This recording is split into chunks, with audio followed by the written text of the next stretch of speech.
ರಾಜ್ಯ ವಿಧಾನಸಭಾ ಚುನಾವಣೆಗೆ ಬಿಜೆಪಿ ತನ್ನ ಚುನಾವಣಾ ಪ್ರಣಾಳಿಕೆಯನ್ನು ಇವತ್ತು ಬಿಡುಗಡೆ ಮಾಡುತ್ತೆ. ಬೆಂಗಳೂರಿನಲ್ಲಿ ಬೆಳಗ್ಗೆ 10 ಗಂಟೆಗೆ ಬಿಜೆಪಿ ರಾಷ್ಟ್ರೀಯ ಅಧ್ಯಕ್ಷ ಜೆಪಿ ನಡ್ಡಾ ಅವರು ಪ್ರಣಾಳಿಕೆಯನ್ನು ಬಿಡುಗಡೆ ಮಾಡಿದ್ದಾರೆ. ಪಕ್ಷದ ಪ್ರಣಾಳಿಕೆಯು ಯುವ ಜನರ ಕಲ್ಯಾಣ ಕ್ರಮಗಳು, ಮೂಲಸೌಕರ್ಯ ಮತ್ತು ಅಭಿವೃದ್ಧಿ, ಮಹಿಳಾ ಸಬಲೀಕರಣದ ಮೇಲೆ ಕೇಂದ್ರೀಕರಣ ಆಗಬಹುದು ಅಂತ ಹೇಳಲಾಗಿದೆ. ಇದಲ್ಲದೆ ಮೊದಲ ಬಾರಿಯ ಮತದಾರರ ಮನಗೆಲ್ಲೋದಕ್ಕೆ 12ನೇ ತರಗತಿಯಲ್ಲಿ ಉತ್ತೀರ್ಣರಾದ ಯುವಕರು ಮತ್ತು ವಿದ್ಯಾರ್ಥಿನಿಯರಿಗೆ ಉಚಿತ ಬಸ್ ಪಾಸ್ ಕೊಡುವಂತಹ ಘೋಷಣೆ ಹೊರಬೀಳುವಂತಹ ಸಾಧ್ಯತೆಗಳಿದೆ.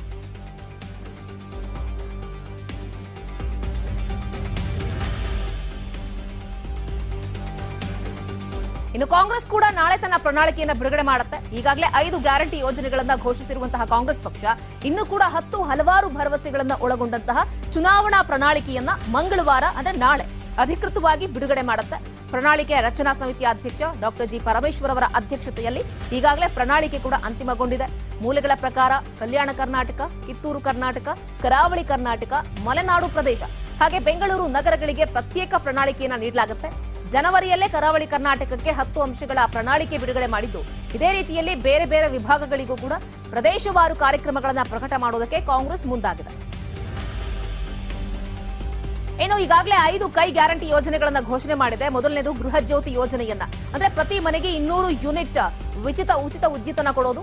2ನೇ ಗ್ಯಾರಂಟಿ ಅನ್ನಭಾಗ್ಯ, ಪ್ರತಿ ತಿಂಗಳು ಪ್ರತಿ ವ್ಯಕ್ತಿಗೆ 10 ಕೆಜಿ ಅಕ್ಕಿಯನ್ನು ಕೊಡೋದು. ಮತ್ತೊಂದು ಕಡೆ 3ನೇ ಗ್ಯಾರಂಟಿ ಗೃಹಲಕ್ಷ್ಮಿ ಯೋಜನೆ, ಮನೆಯ ಒಡತಿಗೆ 2,000 ರೂಪಾಯಿ ಮಾಸಿಕ ಸಹಾಯಧನವನ್ನ ಮಾಡೋದು.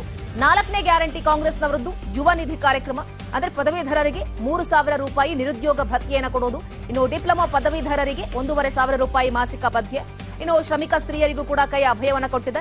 ಅಂಗನವಾಡಿ ಕಾರ್ಯಕರ್ತೆಯರಿಗೆ ಈಗಾಗಲೇ ಸಹಾಯಧನವನ್ನ ಏರಿಕೆ ಮಾಡುವಂತಹ ಭರವಸೆಯನ್ನ ಕೂಡ ಕೊಟ್ಟಿದೆ. ಈಗ 7,500ದಿಂದ 10,000 ರೂಪಾಯಿಗೆ ಏರಿಕೆ ಮಾಡುವಂತಹ ಸಾಧ್ಯತೆಗಳಿದೆ. ಇನ್ನು ಆಶಾ ಕಾರ್ಯಕರ್ತೆಯರಿಗೂ ಕೂಡ ಗೌರವ ಧನವನ್ನ ಏರಿಕೆ ಮಾಡುವಂತಹ ಸಾಧ್ಯತೆಗಳಿದೆ. 5,000ದಿಂದ 8,000 ರೂಪಾಯಿಗಳಿಗೆ ಅವರಿಗೆ ಏರಿಕೆಯನ್ನ ಮಾಡುತ್ತೆ.